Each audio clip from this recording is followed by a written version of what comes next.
I'm here today with Jill Wiseman, bead weaving expert. Welcome, Jill. Well, thank you. So glad you're here. It's nice to be back.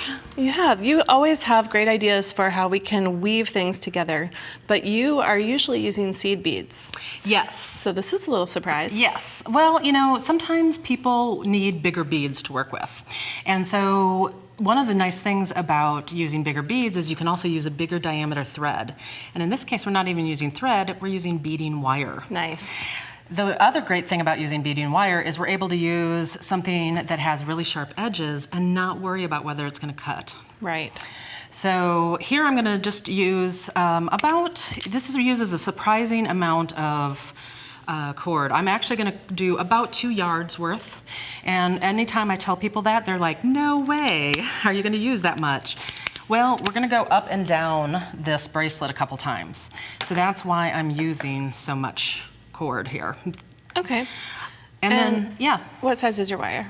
This is 0.010, and that's one of the things that's great about this is that you can see how super flexible it is, and it really is about the same diameter as a beading thread. Right. So to start this out, we are going to pick up these are some big size 8 seed beads, so I'm not even having you use the little ones. Okay. And a crimp. This is a 2x2 crimp. And then another size 8 seed bead. We are going to center this thread on the 1/2 of your clasp. And we'll bring it all down so it's nice and centered. Oops. It is a little bit tricky at the very beginning when you're using these long lengths of cord to get it all organized. So then with the second side, we're going to pass through all 3 of those beads again.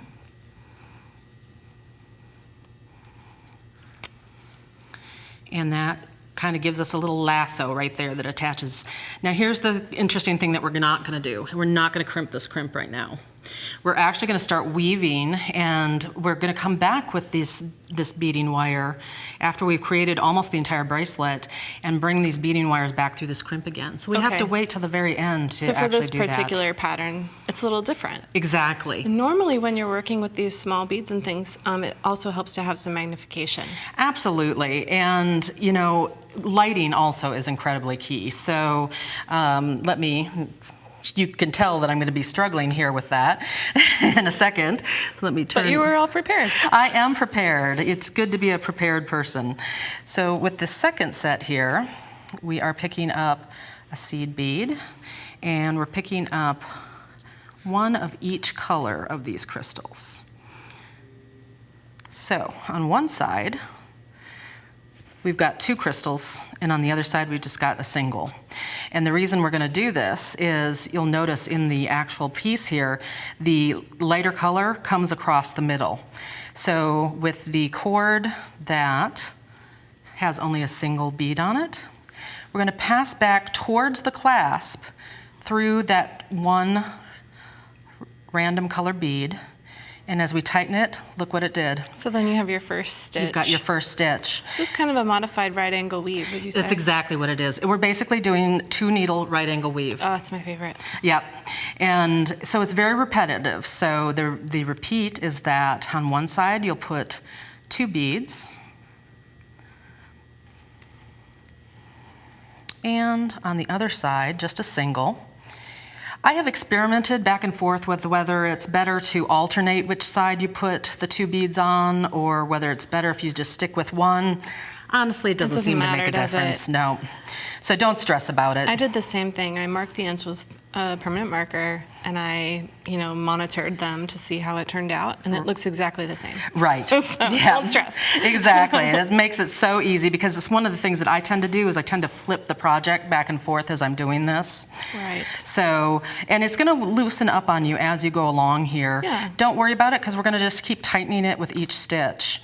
And I want to show you something else, because as you're moving along here, and you have the longer length, now this piece I've gotten the entire section, I just repeated that same thing over and over again here. Okay. You can kind of hold this up and look and see whether you have any spaces here that are super loose. And you can actually tighten them. So you can go back to wherever there's a loose spot. You're kind of pulling these outside ones outward. And then you'll go to the next set and you'll pull them outward. And then you'll pull out, and you gradually pull out any of that excess cord that you have in there so that it doesn't show. Okay. It's just a really simple way to get all of that nice and tight. So then when you get to the other end, we have to finish it off so it looks like the first end.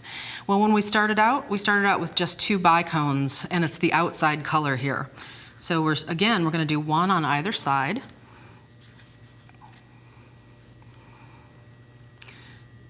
Looks good.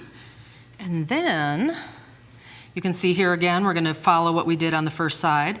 We are also doing a size 8 seed bead on each side. One of the great things about using the 8s is they've got nice big holes for us. This entire bracelet could be downsized to using 4mm beads and size 11 seed beads too. That would be really pretty too. Yeah. So if this does seem like the scale's a little bit too big for you, there's an option for you. And then we're going to take one of our size 8 seed beads and put it over both wires. And that's when we can kind of bring it all back together here at the end, tighten it on up. We'll do the same thing now with a crimp. So we've got both wires into the crimp. See, I need to be using my, I was going to say, I totally need my magnification as I'm sitting here struggling to see it. Let's see here. And then one more seed bead.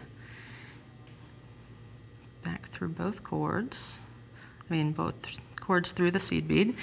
And then the other end of our clasp. I just wanted to mention that when you call them cords, you're always talking about beading wire. Yes. But I think, when you come from a fibrous background, yep, that is your kind of default term, because it really kind of covers everything. Right. This particular project, I would not do with beading thread. These crystals, the way the cord, and by that I mean wire, is coming across these crystal edges, it's just too dangerous with beading thread. It's going to cut. Right, so you're protecting from abrasion. Exactly. So on this end you would crimp? Yeah, so on this end we're going to go back through the beads and through the crimp, and we're going to get out to the large beads, and then we get to put in the little seed beads on the side. So we're just going to get out to the first bead here, to the first intersection in between them. And that's when we come over here. Here you can see how it straightens it all up. You can kind of see where here it's a little wonky, a little wavy, but once you add that seed bead in, it really straightens things up and makes it act right. Yeah, it really does. And so you just took your long wires and ran straight across. Yep. Adding a seed bead each time. Exactly. Okay. Super simple. And, that's one of the reasons why we had to use such a long wire, was because we were coming down and up again. Okay, well, let's take a look at your finished pieces here. Absolutely. And we can see the finished look. Basically, you just run your wires right through that crimp bead that we originally left uncrimped. And then you're all set. That's right. And it's really fun to play with, whether you put the dark color on the outside, on the inside. You can really play a lot with it. This is a great idea.